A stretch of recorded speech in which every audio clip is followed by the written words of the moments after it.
નમસ્કાર મિત્રો, education trend YouTube ચેનલમાં તમારું સ્વાગત છે। તો મિત્રો, આજના વિડીયોમાં આપણે ધોરણ 6 ની સામાજિક વિજ્ઞાનની જે જાન્યુઆરી મહિનામાં લેવાનારી એકમ કસોટી છે તેના માટેના મોડેલ પેપરનું સંપૂર્ણ સોલ્યુશન જોવાના છીએ।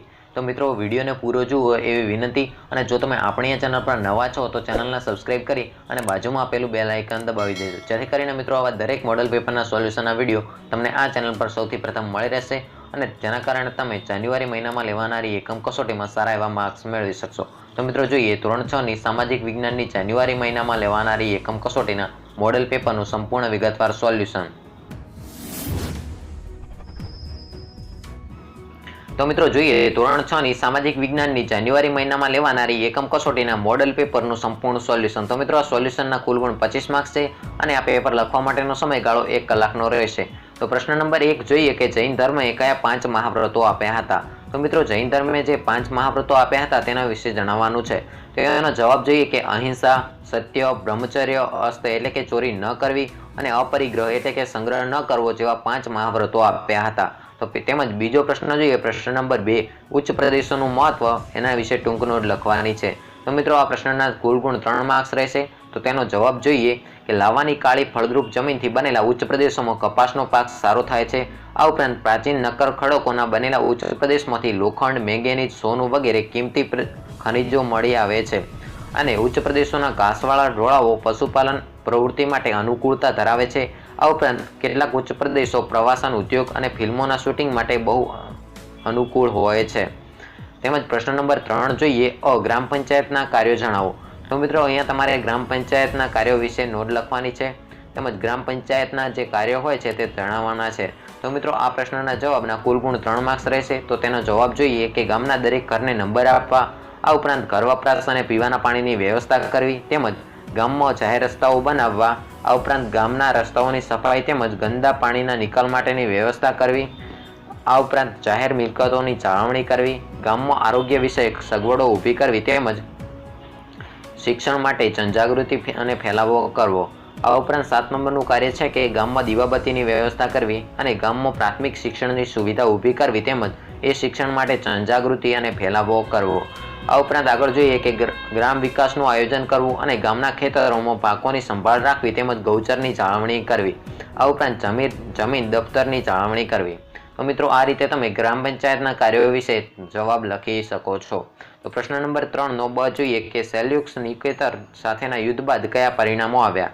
તો મિત્રો, સેલ્યુકસ નિકેતર સાથેના યુદ્ધ બાદ ચંદ્રગુપ્તને વિજય મળતા 4 પ્રદેશો મળ્યા, અને ચંદ્રગુપ્તની બહાદુરી જોઈને સેલ્યુકસ નિકેતરે પોતાની પુત્રી હેલનને તેની સાથે પરણાવી, અને સેલ્યુકસે પોતાનો જ રાજદૂત ચંદ્રગુપ્તના દરબારમાં મોકલ્યો। આમ સેલ્યુકસ સાથે યુદ્ધ બાદ ભારત અને ગ્રીક વચ્ચે રાજદ્વારી સંબંધો થયા। તો મિત્રો, આ રીતે તમે જવાબ લખી શકો છો। તો આગળનો પ્રશ્ન જોઈએ, પ્રશ્ન નંબર 4 નો અ, નીચે આપેલા વિભાગ અ અને વિભાગ બી સાથે સાચી રીતે જોડકા જોડો।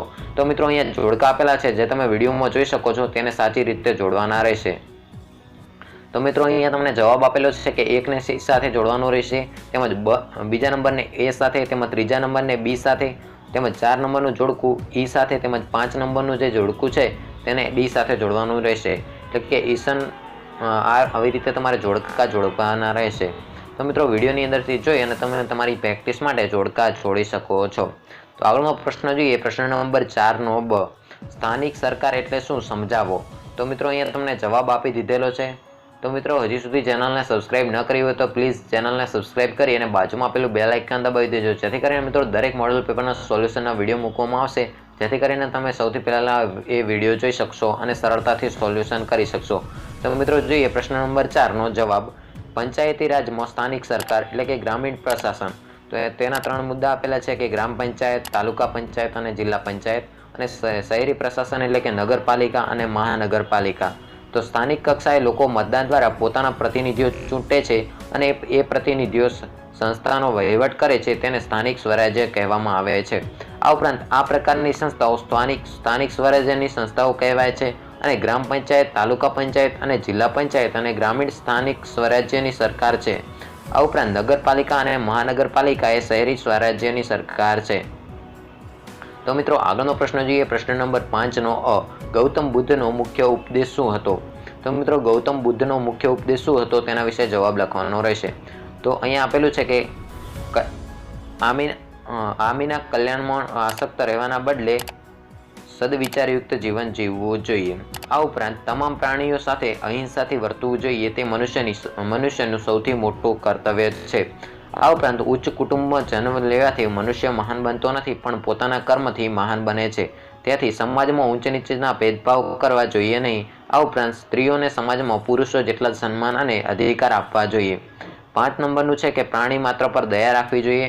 તો પ્રશ્ન નંબર 5 જોઈએ, મહાનગરપાલિકાના કાર્યો વિશે વિગતે લખો.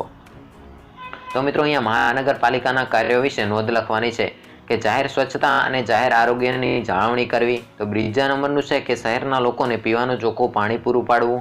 આ ઉપરાંત મહાનગરપાલિકાનું ત્રીજું કાર્ય આપેલું છે કે ગંદા પાણીના તેમજ વરસાદી પાણીના નિકાલ માટેની વ્યવસ્થા કરવી. તો મિત્રો અહીંયા તમને મહાનગરપાલિકાના કાર્યો વિશે સંપૂર્ણ સમજૂતી આપી દેવામાં આવેલી છે. તો મિત્રો વિડીયોને પોઝ કરી અને તમે સંપૂર્ણ રીતે લખી શકો છો. તો આ હતું મિત્રો તમારી ધોરણ 6ની સામાજિક વિજ્ઞાનની એકમ કસોટીનું સંપૂર્ણ પેપર સોલ્યુશન. તો મિત્રો હવે આગળનો પ્રશ્ન જોઈએ. પ્રશ્ન નંબર 6, નીચેના વિધાનો ખરા છે કે ખોટા તે લખો. તો મિત્રો અહીંયા વિધાન આપેલા છે, જે ખરા છે કે ખોટા તેના વિશે માહિતી આપવાની છે. તો મિત્રો પ્રથમ વિધાન આપેલું છે કે બુદ્ધને સારનાથમાં જ્ઞાન પ્રાપ્ત થયું હતું. તો મિત્રો આ વિધાન તદ્દન રીતે ખોટું છે, તેથી તેનો જવાબ તમારે ખોટું લખવાનો રહેશે. તો આગળનો પ્રશ્ન જોઈએ.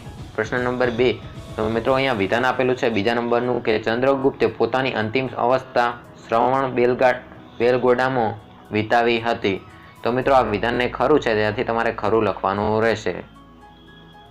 તો મિત્રો આ હતું તમારું ધોરણ 6ની સામાજિક વિજ્ઞાનની એકમ કસોટીના મોડેલ પેપરનું સંપૂર્ણ સોલ્યુશન. તો મિત્રો આશા રાખું છું કે આજના આ મોડેલ પેપરના સોલ્યુશન વિશે તમને સંપૂર્ણ રીતે ખ્યાલ આવી ગયો છે. તો મિત્રો જો તમને આજનો આ વિડીયો ગમ્યો હોય તો વિડીયોને માત્ર એક લાઇક કરી દેજો, અને જો તમે આપણી આ ચેનલ પર નવા છો તો ચેનલને સબસ્ક્રાઈબ કરી અને બાજુમાં આપેલું બેલ આઇકન દબાવી દેજો. અને હા મિત્રો, ચેનલને સબસ્ક્રાઈબ કરવું બિલકુલ ફ્રી છે. તો તમે અત્યારે જ વિડીયોના નીચે જે લાલ કલરનું બટન આપેલું છે તેના પર ક્લિક કરી અને ચેનલને સબસ્ક્રાઈબ કરી લેજો. અને હા મિત્રો, આ વિડીયોને તમારા મિત્રો સુધી જરૂરથી શેર કરજો, જેથી કરીને એ મિત્રો સુધી પણ જરૂરથી આ એકમ કસોટીના મોડેલ પેપરના